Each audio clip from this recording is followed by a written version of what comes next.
O povo de Deus no deserto andava, mas à sua frente alguém caminhava. O povo de Deus era rico de nada, só tinha esperança e o pó da estrada. Também sou teu povo, Senhor, e estou nessa estrada. Somente a tua graça me basta e mais nada. Também sou teu povo, Senhor, e estou nessa estrada. Somente a tua graça me basta mais nada.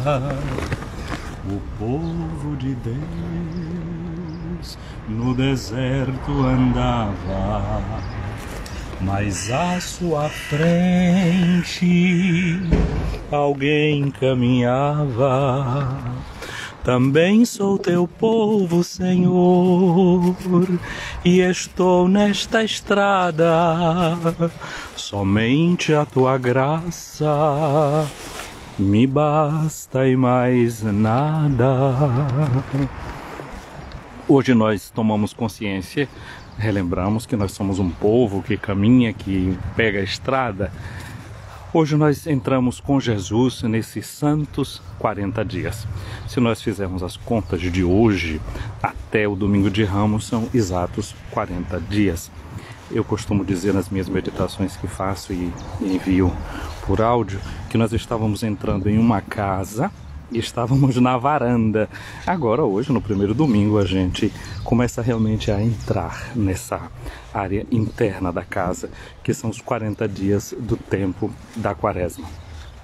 Eu quero pedir desculpa a todas aquelas pessoas que normalmente me acompanham aí no Brasil às 7h30 da manhã, porque hoje a jornada é um pouquinho mais intensa e eu não vou poder estar livre, com certeza, às 7h30 da manhã. Tenho celebrações, encontros pessoais, depois da Santa Missa, pessoas que irei escutar. Então, portanto, eu não vou ter condições de estar ali naquele horário que normalmente é aquele que eu faço uma pausa na manhã de estudos para poder conversar com você, minha amiga, meu amigo que acompanha essa meditação de cada dia. Mas ela fica aqui salva no nosso IGVT, depois nós colocamos um pouco mais tarde, no dia de hoje, também no nosso canal do YouTube, o canal Boa Notícia, não é, que quer deixar sempre a vida da gente com gosto da Palavra de Deus, que a gente ouve em cada dia na liturgia. Mas eu começava a dizer para você que é um itinerário que nós começamos a percorrer, esse dos 40 dias do tempo da quaresma, e eles são a memória daquilo que nós vemos acontecer na liturgia deste domingo. Jesus, 40 dias no deserto, ele jejua, ele está ali e enfrenta uma série de dificuldades, conforme diz a Sagrada Escritura. Eu e você, nós estamos nos preparando também para aquele que é o momento da celebração da Páscoa anual. E na Páscoa de cada ano, o que é que acontece com a gente? A gente renova as promessas do Santo Batismo. A gente foi batizado normalmente quando crianças ainda, e quando chega na noite de Páscoa de cada ano, a gente renova as promessas do batismo. As promessas do batismo, elas são feitas com dois movimentos. É o movimento que a gente chama da renúncia e o movimento onde a gente proclama a fé que a gente tem. O padre pergunta: renuncias a Satanás, a todas as suas obras, a todas as suas seduções? E a gente, a cada uma dessas perguntas, diz: renuncio. Depois também o padre nos pergunta: você crê em Deus Pai Todo-Poderoso, Criador do céu e da terra? Crê em Jesus Cristo? Crê no Espírito Santo? E a gente, a essas três perguntas feitas em cada momento, nós dizemos sim, creio. Que foi aquilo que aconteceu no dia do nosso batismo. Se você já foi batizado grande, você deu essa resposta. Se você foi batizado pequenino, os seus pais, os seus padrinhos deram essa resposta para você, por você, melhor dizendo, e foi ajudando você no seu dia a dia a tomar consciência dessa resposta que foi dada. O caminho que a gente começa hoje de 40 dias nesse tempo de preparação para a Páscoa quer nos fazer lembrar uma coisa, olha só. Na Páscoa a gente foi mergulhado na paixão, na morte e ressurreição de Jesus. Às vezes quando a gente pensa em Quaresma, a gente pensa em penitência, em sofrimento e mortificação. Mas a Quaresma é mais do que isso. É um tempo de vivificação. É o tempo da gente tomar consciência de que nós fomos mergulhados na Páscoa de Jesus na força do Espírito Santo. E a gente reza no credo dizendo: eu creio no Espírito Santo, Senhor que dá a vida. Portanto, o tempo da Quaresma, mais do que pensar em tempo de mortificações, é um tempo de vivificação, de revitalização da nossa existência, do nosso ser cristão, do nosso ser cristãs. E então, esse período que nós vamos viver agora, desde a quarta-feira de cinzas até o domingo de Pentecostes, são 96 dias. É um quarto do ano que a gente vai viver entre a preparação, a celebração e o aprofundamento desse mistério que é a Páscoa. É tempo suficiente para mudar a mentalidade da gente. E dentro da igreja, a gente pensa nesse conjunto desse tempo, da quarta-feira de cinzas até o dia de Pentecostes, como se fosse assim uma pista, não é? Uma pista que tem três vias. Às vezes a gente conhece essas estradas, né? Tem estrada que só tem uma via que sobe, a outra que desce, né? De dupla faixa. E essa estrada que é da vida espiritual, digamos assim, é uma estrada com três faixas, que a gente chama de estrada da purificação, via da purificação, a estrada da iluminação, via iluminativa, e a estrada da união, ou via unitiva. Então a gente passa por esse período de purificação, que é a Quaresma, justamente esse período aí que a gente vai se purificando para viver intensamente o mistério da Páscoa de nosso Senhor Jesus Cristo. Depois a via da iluminação, que a gente celebra no mistério da luz, o mistério da Páscoa, e a via da união, que vai ser continuar a nossa estrada, com essa certeza de que fomos iluminados pela luz de Deus. Só que eu estou falando dessas três vias como se elas fossem paralelas, mas no fundo, elas se entrecortam também. A gente pode estar passando por uma via purgativa, de purificação, e ao mesmo tempo recebe ali dentro dela uma iluminação que torna a gente mais unido a Deus. Essas três vias são ditas dessa forma por uma razão pedagógica, para a gente poder entender. Mas no fundo ela está tudo junto. É quando você come uma maçã, por exemplo. Então você vê a maçã, então tem a cor, não é? Você pega na maçã, entra o tato, você mastiga a maçã, tem o gosto, sente o cheiro. Quer dizer, todos os sentidos se unem para você degustar, saborear aquele fruto. Tá tudo muito unido, sabor, cheiro, forma. Não é que você vê uma coisa separada da outra. Tá tudo ali dentro. Agora, por questão de inteligência, para pensar naquilo, a gente faz essas divisões. Então vamos continuar nesse nosso caminho da Quaresma, sabendo que a gente vai sendo purificado, que a gente vai sendo iluminado e que a gente vai se unindo sempre cada vez mais a Jesus. E eu dizia que esse caminho leva-nos para o tempo da Páscoa, para a noite da Páscoa, onde a gente vai renovar as promessas do batismo da gente. Naquela noite a gente vai renovar as renúncias que a gente faz e vai proclamar a fé que a gente tem. Esse primeiro domingo, o primeiro domingo da Quaresma, é um tempo em que a gente contempla Jesus no deserto, e são 40 dias que Jesus leva ali dentro do deserto, e esses 40 dias são a lembrança desses 40 dias do deserto de Jesus. Mas quando a gente fala de 40 dias, lembra também dos 40 anos que o povo de Deus levou atravessando o deserto. Não precisava de 40 anos para atravessar o deserto, se podia fazer com muito menos tempo. O que é que significa, dentro da linguagem bíblica, falar desses 40 anos? Olha, tem umas coisas muito interessantes. Quando você hoje pega na sua Bíblia e lê a Bíblia com tanta tranquilidade, ou dentro do celular, passa ali tudo muito rapidamente, a gente não imagina o que era o mundo antigo, né? No mundo antigo, por exemplo, eles escreviam em rolos, não é? Em faixas de pergaminho, que eram umas coisas mais ou menos assim. Não é? Então era uma faixa que ela continuava muito longa. Isso aqui é uma reprodução de uma dessas faixas de um texto da Bíblia. A gente sofre, né, para poder ler esses negócios. Olha como é que eles fazem. Essa daqui é feita com letra maiúscula.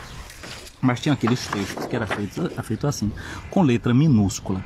Olha o que acontece, você vai notando que aqui dentro, vê que aqui tem uma letra que é maior, não é? Que é chamada letra capital, que é a cabeça, que é início. Daí nasce chamar uma coisa de capítulo.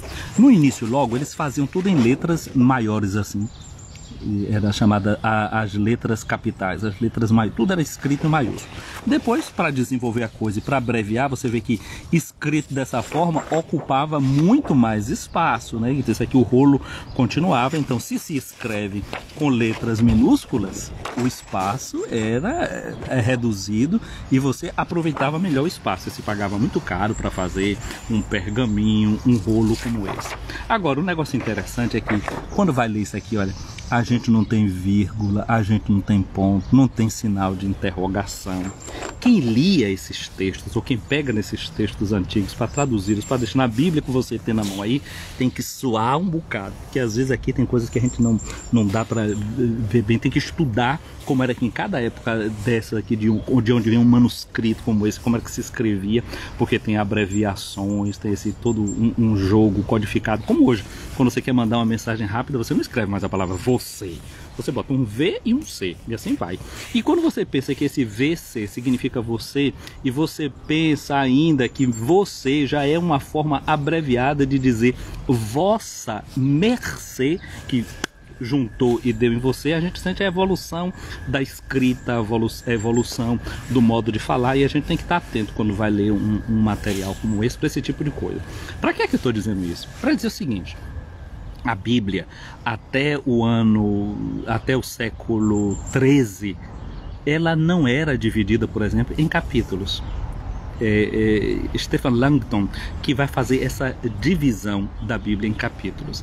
Dividir a Bíblia em versículos é uma coisa que só vai acontecer no século XVI. Não é Roberto Estienne que vai fazer isso depois de um certo monge dominicano que já tinha começado um trabalho de dividir a Bíblia em versículos. Antes não tinha isso, a pessoa tinha que pegar um rolo como esse e ir abrindo e achar uma passagem ali dentro. Olha a facilidade que nós temos nos dias de hoje.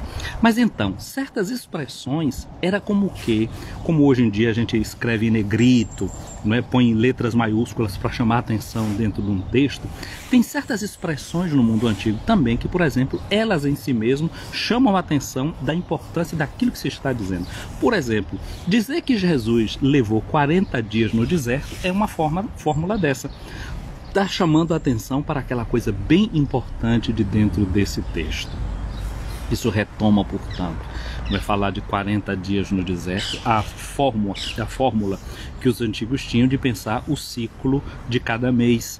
O ciclo lunar, como nós sabemos, o mês lunar, ele vai de 28 a 29 dias. Então, 40 dias é ir já além daquilo que é um ciclo lunar. São quase 2 ciclos lunares. Ou seja, é dizer assim, é muito tempo. Mas mais do que isso, falar de 40 dias e relembrando os 40 anos do povo no deserto, significa falar de uma geração. Quando no Evangelho de hoje diz que Jesus foi empurrado pelo Espírito para o deserto, depois que ele tinha sido batizado por João no Rio Jordão, dizer que ele foi empurrado pelo Espírito para o deserto, significa dizer que a vida de Jesus, a existência de Jesus, foi toda como que uma espécie de existência de combate no deserto, onde ele foi provado o tempo inteiro. Não é que Jesus foi provado durante 40 dias e depois tudo acabou. Não. Significa que toda a vida de Jesus foi vida em que ele foi provado, como eu e você. Agora o que acontece é que Jesus foi provado logo depois que ele tinha sido batizado nas águas do Rio Jordão. O que é que isso significa dizer? Quando ele foi mergulhado no Rio Jordão, ele ouviu a voz do Pai que dizia: este é meu filho amado. E dizer que depois o Espírito o leva para o deserto é dizer que Satã, Satã significa no hebraico, Shatan significa aquele que é o acusador, aquele que fica fustigando a gente. A gente leva o resto da vida sendo fustigado para ver se a gente acredita ou não que a gente é amado de fato por Deus, como um filho, como uma filha. Você que está me ouvindo, eu que estou te falando, nós primeiro levamos 9 meses dentro do seio da nossa mãe, do ventre da nossa mãe. Nós recebemos a vida, isso significa que nós fomos acolhidos. Certamente a gente passou por vários tipos de experiência também ali dentro, mas o que é que acontece? É que depois a gente leva uma geração inteira, o deserto da vida, não é? Inteiro, para ver se a gente vai acreditar que a gente realmente é uma pessoa que merece amor. A gente fica debatendo dentro da gente a vida inteira para acreditar que a gente tem um valor diante do mundo, diante de Deus, diante das pessoas. A gente leva uma vida inteira para acreditar de verdade que é filho amado, que é filha amada. Esse é o jogo que o Satã faz dentro da vida da gente. Marcos não conta, por exemplo, as várias tentações do pão, dá para fazer da pedra para transformar em pão, de eu subir no pináculo do templo, etc. Marcos não fala disso. Marcos tem uma linguagem mais cifrada. Ele diz que Jesus estava ali no deserto, que tinha os animais, vivendo com os animais ferozes. Isso significa dizer que aqui Jesus é visto de fato como um novo Adão, não no paraíso, mas no deserto. Ele está no meio dos animais ferozes, assim como Adão também esteve ali no meio dos animais ferozes e deu nome aos diversos animais, ou como diz na primeira leitura de hoje, que Noé, dentro da arca, tinha os animais domésticos e os animais selvagens. Isso significa dizer que Jesus era esse ser humano em harmonia com tudo que Deus tinha criado. Hoje em dia tem gente que fica dizendo assim: a igreja fica aí falando de ecologia, disso, daquilo outro. Quem critica isso não entendeu ainda a Sagrada Escritura. Sabe por quê? Porque quando a gente diz que lá na Renovar as Promessas do Batismo a gente vai dizer que crê em Deus Pai Todo-Poderoso, a gente diz sim, creio. Mas olha só, a gente pergunta: crês em Deus Pai Todo-Poderoso, Criador do céu e da terra? Deus é o Pai Criador. Então quando eu digo que creio em Deus Criador, eu estou dizendo que Ele criou, não foi só a mim, ser humano, não, que Ele criou todas as coisas. E como se vê na primeira leitura de hoje do livro do Gênesis, Deus estabeleceu uma aliança com a humanidade inteira, com todos os seres da criação. Portanto, nós somos chamados a viver na harmonia, não apenas com você sozinho, não apenas com o outro ser humano que está ao seu lado, mas com todo o criado, porque o criado é obra de Deus. E Deus, quando põe na primeira leitura do Gênesis esse sinal da aliança, o arco da aliança, que é símbolo do dilúvio, é símbolo do nosso batismo, ou seja, Deus, na criação de Deus, Ele abraça o passado, Ele abraça o futuro. Existe toda uma responsabilidade nossa também de cuidar no presente e também no futuro daquilo que Deus criou, daquilo que Deus deixou de presente para nós. Então, o convite desse domingo é para entrar na harmonia dessa criação de Deus, pensando nela dessa forma. Ele é um presente do Criador, ela é um dom do Criador. E pensar que realmente a vida da gente é caminhar num deserto e a gente ser sempre provado. Mas nessa certeza de que tem o Espírito que conduziu Jesus, que conduz a gente também, que não nos abandona, que nos dá sua força, que nos dá sua graça. Quaresma, portanto, é esse tempo de a gente não apenas procurar formas de mortificação, mas sobretudo deixar que o Espírito vivifique em nós aquilo que é o seu querer, aquela que é a sua intenção. Que a gente possa descobrir e gritar, como ele grita lá no fundo do nosso coração, chamando Deus de Pai. São Paulo diz: eu não sei rezar como convém, mas o Espírito reza dentro de mim e clama: Abá, ó Pai. E esse Pai é o Criador de todas as coisas. Então, o caminho da Quaresma é deixar que o Espírito vivifique em nós o nosso ser filho e o nosso ser irmãos uns dos outros e revivifique em nós toda a nossa sensibilidade com o mundo criado por Deus. Eu estou vendo que aqui tem algumas pessoas, né, mesmo nessa live, muito cedo aí para o Brasil. Quero mandar um abraço para Mau Sandy, para Kika Oliveira, para Gil Roger, para Fal Reis. Um abraço para vocês que acompanharam aqui ao vivo essa transmissão e um abraço para você que vai ver essa transmissão que fica aqui salva. Nesse domingo, nossa Páscoa semanal, venha sobre você a bênção de Deus Todo-Poderoso, o Pai, o Filho e o Espírito Santo. Amém.